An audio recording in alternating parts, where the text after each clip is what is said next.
नमस्कार,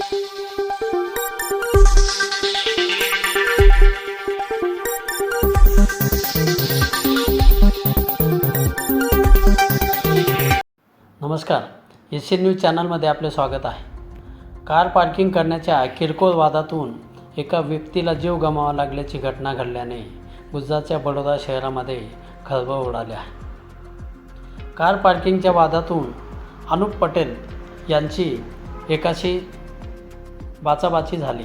मात्र या बाचाबाचीचे पर्यवसान हाणामारीत झाले आणि तिघांनी केलेल्या मारहाणीमध्ये अनुप पटेल यांचा जागीच मृत्यू झाला होता.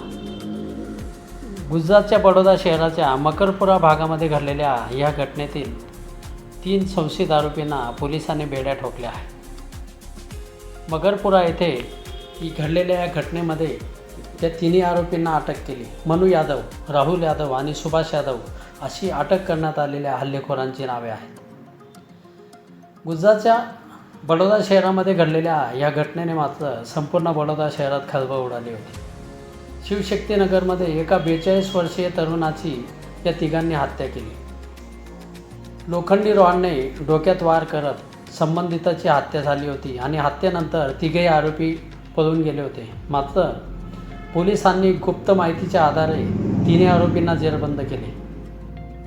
मकरपुरा पोलिसांनी हत्येतील आरोपींना अटक करत चौकशी सुरू केली आहे. या संदर्भातील माहिती अशी: बडोदा शहराच्या मकरपुरा भागातील शिवशक्तीनगरमध्ये अनुप पटेल या 42 वर्षीय तरुणाची संबंधितांनी निर्घृण हत्या केली होती. पोलिसांनी घटनास्थळी पोहोचल्यानंतर तपास सुरू केला. स्थानिकांच्या मदतीने ही हत्या ज्या लोकांनी केली होती त्याचे वर्णनही पोलिसांना कळवले होते. मिळालेल्या माहितीनुसार आरोपींनी अनुप पटेल यांना लोखंडी रॉडने मारहाण केली होती, ज्यामुळे त्यांना गंभीर दुखापत झाली होती. त्यात अनुप पटेल यांचा जागीच मृत्यू झाला होता. कार पार्किंगवरून दोघांमध्ये भांडण झाले आणि ह्याच भांडणातून अनुप पटेल यांची हत्या झाली.